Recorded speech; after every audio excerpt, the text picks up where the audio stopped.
जय श्री कृष्ण।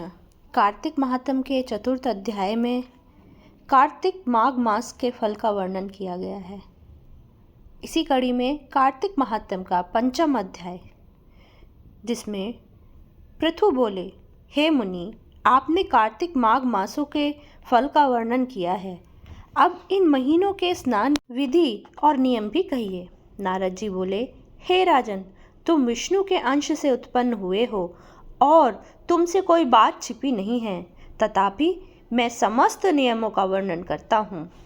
अश्विन मास में शुक्ल पक्ष की एकादशी से संयम से रहकर कार्तिक के व्रतों को प्रारंभ करें। जब एक प्रहर रात्रि रहे तब उठें और जल का पात्र लेकर ग्राम से बाहर उत्तर दिशा में जाएं। दिन में प्रातः सायं जनेऊ को कान पर चढ़ाकर उत्तर को मुख करके बैठें। सर को कपड़े से ढक लें, मुख को बंद रखें और श्वास लेना बंद करके मलमूत्र का त्याग करें। यदि रात्रि हो तो दक्षिण को मुख करें। इस प्रकार गृहस्थी आचरण करें।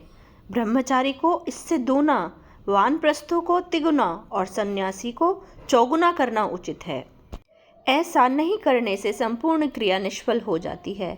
जो व्यक्ति मुख शुद्ध नहीं करते उनको मंत्र फलदायक नहीं होते, इसीलिए दातुन आदि करना उचित है। दातुन लगाते समय वृक्ष से कहें, हे वनस्पति, हमको आयु, बल, यश, तेज, संतान, द्रव्य, वेद पाठ की शक्ति और बुद्धि दें। यह कहकर नीम, बबूल, मौलसिरी, गूलर आदि दूध गंध युक्त वृक्ष की 12 अंगुल लंबी दातुन लावें।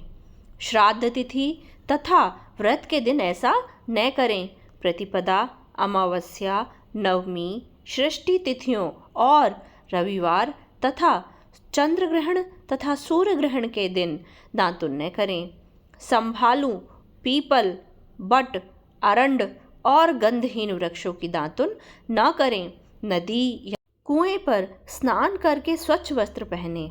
तदनंतर विष्णु और शिव के मंदिर में प्रसन्नता और विधि पूर्वक पुष्प, गंध, तांबूल ले जाएं। यहाँ भगवान के पूजन षोडश उपचारों को कर स्तुति करके नमस्कार करें और भजन गावें।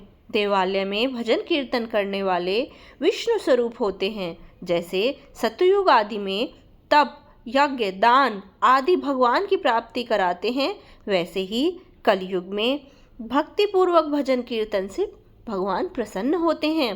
हे राजन, मैंने जब भगवान से पूछा कि आप कहाँ निवास करते हो, तब वह बोले, हे नारद, मैं बैकुंठ में अथवा योगियों के हृदय में नहीं रहता हूँ।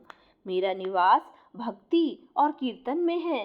गंध आदि से पूजन करने से मैं जितना प्रसन्न रहता हूँ कि जितना मैं अपने पूजन से भी नहीं होता। जो मूढ़ नर पुराण, कथा और मेरे भक्तों का गान सुनकर मेरी निंदा करते हैं, वे मेरे दोषी हैं, शत्रु समान हैं। सिरस, धतूरा, कटेरी, मल्लिका, सेमर, आक, कनेर, फूल तथा अक्षतों से विष्णु की पूजा नहीं होती और जय, कुंद, सिरस, चमेली, मालती, केतकी आदि के फूलों से शिव की पूजा नहीं होती। तुलसी पत्र से गणेश जी की, धूप से दुर्गा की, अगस्त के फूलों से सूर्य की पूजा करना उचित नहीं है। यथा योग्य विधि से देवताओं की पूजा करके भगवान से क्षमा प्रार्थना करें कि हे सुरेश्वर, हे देव, मैंने मंत्रहीन, भक्तिहीन और क्रियाहीन पूजन किया है, अतः मैंने आपकी जो कुछ भी पूजा की है वह परिपूर्ण होवे। फिर प्रदक्षिणा करके दंडवत प्रणाम कर भगवान का कीर्तन और स्तुति उनकी प्रसन्नता के लिए करें।